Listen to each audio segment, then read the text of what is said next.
Hey everybody, so today I want to talk about manifestation in the sense of how people show up in your world.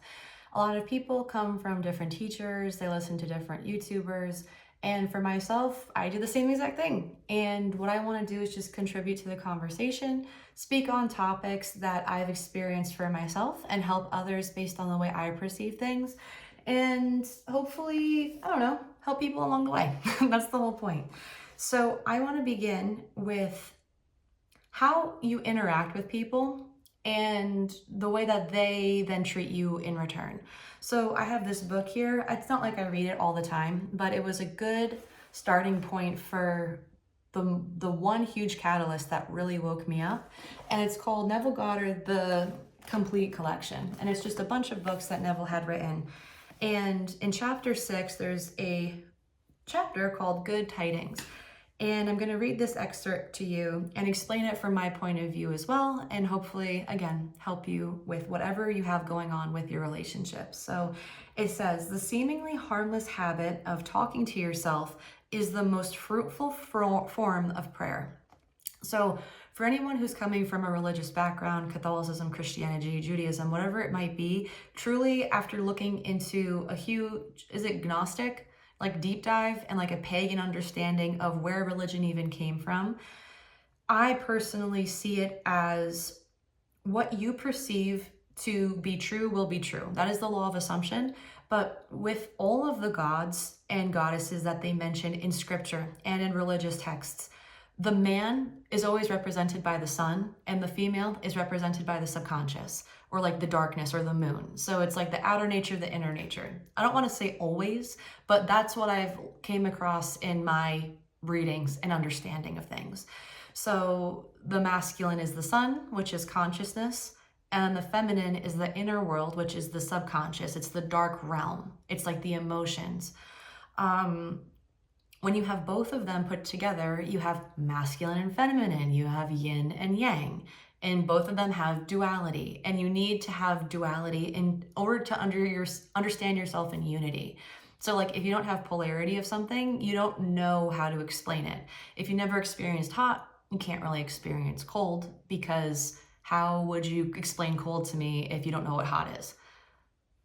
Like you kind of can't. So you need contrast. The subconscious is your deep inner beliefs. That's where you go when you're in hypnosis or when your brain is in theta state, and that's right before you go to sleep and right when you're waking up. And that's when your subconscious is wide open. So in order to reprogram your thoughts, not only is it important to catch yourself both when falling asleep and when waking up, but throughout the day. You have to be conscious, which is your masculine. You have to be perceptive of what your subconscious is telling you, right? Your inner thoughts that keep repeating. So that's you using both your masculine and feminine nature in tandem. And when you control both of these concepts, in theory, this is the way I see it, you become Israel. It has nothing to do with the actual country or the way how people perceive Judaism or being Jewish. It has nothing to do with religion. Israel came from 3 Egyptian gods, Isis, Ra, and Elohim. Isis is the god of the sun. Isis is the feminine, Ra is the god of the sun, and Elohim is a mixture of both of those used in union. So Isis feminine, Ra masculine, Isis is the subconscious, Ra is the mind or the conscious awareness, and when used in tandem, you become a god on earth, essentially. So yeah, that's what it's really all about. Like I feel like modern day religion took a lot of mystic teachings that were supposed to be understood in tongues, meaning like more of a esoteric perspective, which just means hidden. It doesn't mean occult, like a C-U-L-T. It means occult, A-C-C-U-L-T, which is just there's meaning behind what you're being told. It's just code, right? So when you understand the code and you actually take this practice into the real world and you don't just speak about it theoretically, you use it, then you can start getting conviction. And when you gain conviction, that lends a hand to having faith. Faith in Latin means conviction. So what are you convinced of? And that's what you have faith in. Because your subconscious is essentially your faith. And when you change your faith, it's not changing your religion, it's changing what you're convinced of. So that's really it. I think in modern day reality, what has happened to these like esoteric teachings is basically hiding the fact that you're a God on earth. And if you don't know that you have the power to consciously change your day every single day to make your life beautiful, you give your power away to somebody else who apparently knows better. So that's why higher entities and powers study the occult, but they don't tell you about it because they want to keep it hidden for themselves. But when you understand it for yourself, then you can make your life beautiful and you can alleviate a lot of the problems you probably have reoccurring. So one of them is having issues with people in your life and how they show up in your world. Let's say you have an issue with a coworker and you have these thoughts about them. We're like, man, they are nasty. But for some reason, they love Sarah. And you're not Sarah, but you want to be Sarah because you want to get along with that coworker. Chances are, going into that experience, there may have been some form of conviction that they were going to be nasty. So inherently they had to show up to be nasty. But when changing that philosophy and that thought process, they then will change their behavior in regard to how you showed up to change your thoughts towards them. So they will reflect what you now believe and what you're convinced of. So I'm going to read this passage and I'm going to explain it further. This is coming from the lens of Neville. So again, chapter 6 in the title Good Tidings, and it's on page 146. The seemingly harmless habit of talking to yourself is the most fruitful form of prayer. So again, not actually praying to some arbitrary entity outside of you, but having a focused intention. That is what prayer is. It's not just hoping something will happen. It's having faith, having conviction that it will. A mental argument with the subjective image of another is the surest way to pray for an argument. So again, that coworker that you find to have a lot of conflict with will remain to be combative towards you because your thoughts are combative towards them. You have a subconscious belief and bias because you've been proven by their physical behavior in the physical plane that they are rude. But maybe that was stemmed from fear before you started your position, and you chose to believe somebody else rather than you giving them a chance and experiencing them for yourself. That's the same as giving your power away. You don't know you're doing it, but you are. You are asking to be offended by the other when you objectively meet. Meaning Sarah's going to be treated with respect because she doesn't have enemies, but you have a fear towards your coworker, so you will then be met with an argument. He is compelled to act in a manner displeasing you because you had a displeasing belief towards them. Unless before the meeting you countermand or modify your order by subjectively affirming a change.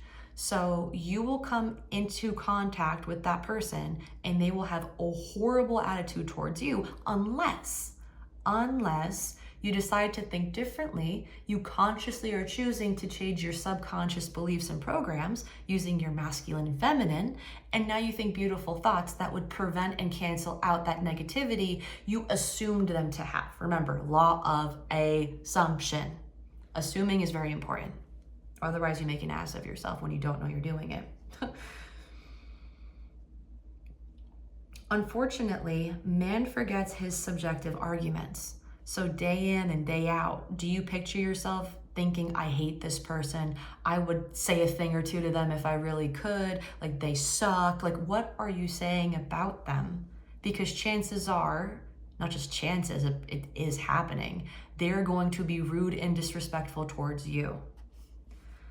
Man forgets his subjective arguments, his daily mental conversations with others, and so is at a loss for an explanation of the conflicts and misfortunes of his life. This is the whole part of waking up. When you see, truly, you take this teaching and you apply it to something simple like that work relationship, they will have to change. They will have to modify their behavior. They have no other option if you decide and hammer into your subconscious that they will change. Because your body is a supercomputer, and the screen in which your computer has is the world you walk into. Your subconscious is the hard drive that stores all the software that gives you all of your experiences in the physical plane. There is no healing you need to do. They're the masculine and feminine and all this stuff. Yes, to an extent it's relevant, but it's also not. That's some woo-woo stuff to a degree that makes you think you have more problems. If you say you are healed, you will then become a healed person, because you recognize when you say you're healed, your body will physically heal, your mind will start chilling out, and you'll experience what healing is around you. I've done that for myself physically. I've healed several relationships. I've healed autoimmune issues that no doctors could figure out, all because it stemmed from me.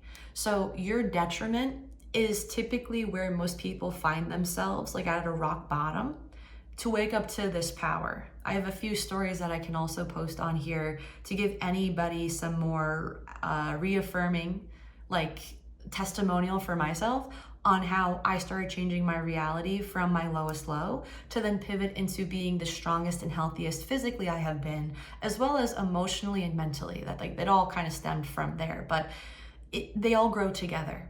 Like the way I see it is basically, if you think you have a problem, you will. Again, like I said before, your body's a supercomputer. Your feminine is the hard drive. The conscious is the masculine, which is allowing things to get programmed into your subconscious. You have to be conscious of observing something to then subconsciously judge it and take it as fact. That's just how it works. So like the only inner child that needs healing is just what you believe and have been telling yourself from since you were a kid. And when you get rid of those programs and those thought processes and start replacing them and revising your past to be beautiful, happy, healthy, then your world will start reflecting to that in your physical plane, in the present moment, and in the future as well. So when you interact with somebody, be mindful of how you judge them. When you meet somebody for the first time, know what you think about yourself first going into that. What is your self-concept? Do you think you deserve respect? Do you think you're confident? Do you think people will naturally gravitate towards you? Do you think that you are the life of the party? When you have these beliefs about yourself, the people you interact with will have to give you gratification for believing that thing. So at work, when you show up, this was one of my favorite affirmations. It was, people want my well-being more than they do my work. It's not to say I didn't do work, I did, and I cared about it, but they cared for my well-being more. And everybody in those areas, in the places I had been, did exactly that for when I said that to be, or when I set that to be my intention. And when you see people can be so loving, you want to give even more, and they then want to give even more.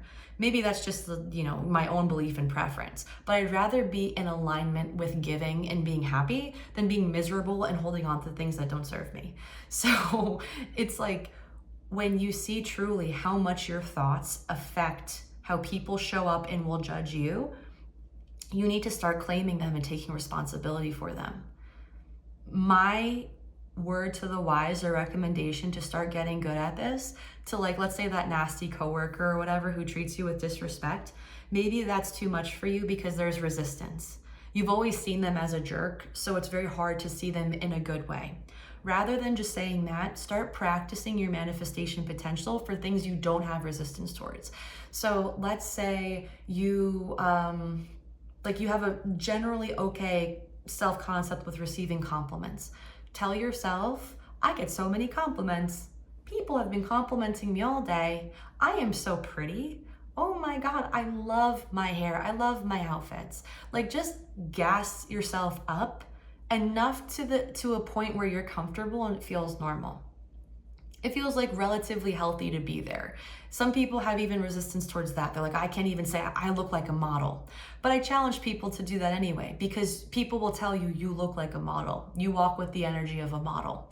And it's like, when you start seeing people do that, then you start feeling like one, because you're like, well, what?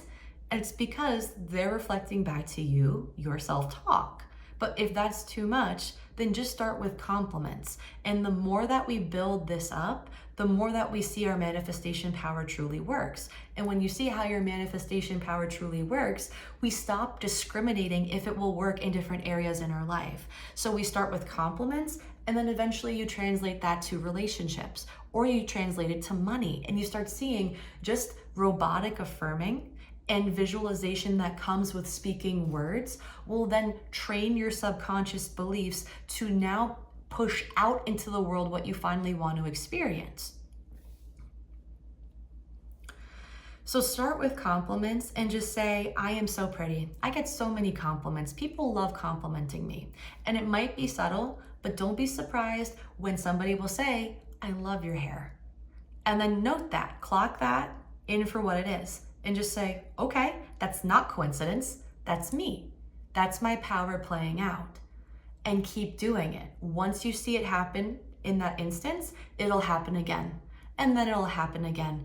And then it'll happen every single freaking day that you just expect it. You don't really have to keep repeating it all the time because it just becomes a part of who you are now. Of course you get compliments. You're gorgeous. Why wouldn't you? Right? Because that's going to be who you are. It's not coming from a place of like narcissism or whatever. It's coming from a place of what do you want? I mean, people are naturally nice to me. Okay, they're going to be naturally nice to you. When you see that experience for yourself, take all of those compliments, use that as data, see that it's finally worked for you. Now apply that to a coworker who's nasty at work and say, they love me. We get along so well. And slowly you'll start seeing their behavior change. And eventually you'll become friends. Because it's always stemming from you. Your belief pushed out onto people is how they're going to treat you. And when you see that for what it is, then we stop judging so hard when we go on dates. We start actually adoring our partners and recognizing where we had shortfallen from grace, as that's even like a terminology, but like where we think, oh, they're the problem. They're the ones that's not thinking about me. It's like, well, hold on. How are you judging them? That's something you control. And if they're treating you poorly, I don't know, maybe they're not a great person, but if originally they were, and then for whatever reason now they're not, start with the self-concept you have about how they see you. And if you start changing the self-talk that you have about how they judge you and how you want to be treated, they will have no other option but to conform. Now, I'm not a relationship coach or whatever. Like, if you're, if you're not happy, you don't want them, then leave. But like, what I'm saying is you absolutely can change how people show up to you. But it starts with you having to recognize your judgments towards people is exactly why they behave the way they do. And you need to recognize that you deserve to be treated well, and that you deserve good friends, and that you are lovable. But you need to start saying that. You need to start seeing it for yourself. And that I think it also lends a hand to self-love. If we're going to talk about relationship a little bit, I feel like to a degree that's misleading, because you could do all the self-love you want, but if you don't believe or assume you deserve it, you're never going to get it. So like you can see like the prettiest person or the most handsome guy, but if they're broken and disheveled inside, even though they do all the self-love, like spa treatments or whatever people think self-love is, they're not gonna find anybody. So like, regardless of how many times you heal your chakras or like bathe yourself in crystals or like whatever people do, it's like, if you do not say, I am in a relationship with a loving person, and you do not believe you deserve that, you will not get it. I think genuine self-love comes from recognizing your power, because you see it starts from you this entire time. And what do I really want to say? It's just hard not to like yourself when you sit in a position to be able to create really cool things and just say, sorry, this is fucking awesome.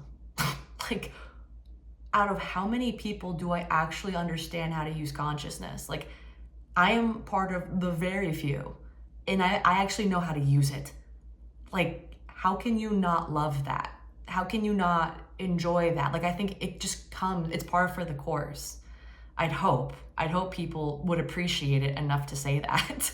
But really, you can look like a sweatpants hot mess in ShopRite, and someone will come up to you and be like, can I bother you for a second? I just need to tell you, you look beautiful. And I'll say that because that happened to me. It's just testing it. You can wear sweatpants anywhere and just tell yourself, I get compliments all the time. And someone will still compliment you. Someone will say, I love your sweatpants. Like it does not discriminate. The only thing that discriminates is what you think is worthy or not worthy of discrimination. You know, I'm not talking race. I'm talking about what you deserve. So this kind of lends a hand to like why bad people get away with bad things is because they don't believe they deserve to be punished. And good people might get, you know, the short end of the stick because they're taught and conditioned by religion to be humble and moral. And it's like, okay, those things are good and I agree with that. But if you don't think you deserve abundance in the sense of like material things, then you're not going to have that. And if that's what you want, then great, congratulations. But if you have bills to pay and like you want to go experience life, chances are you probably need money. I mean, I'm sure you could manifest just free things. Like I've done that before too, but like, I don't see why you wouldn't want it. It's just convenient to have. So if the world operated on morality, everything would be justified by good and bad actions. But good and bad is dependent on your perception of what good and bad is. So you will be punished based on what you think is bad, and you will be blessed on what you think is good. And if you even think good and bad deserves punishing or blessing, if you're just indifferent, then that's your experience. So that's all I have for today. I hope you enjoyed my little excerpt. And again, this book is called Neville Goddard, The Complete Collection. I also have an Etsy store on top of some merch with like shirts and cool sweatshirts of my own design. So if you want to check that out, feel free to check out the description. And I will see you in the next video. Take care.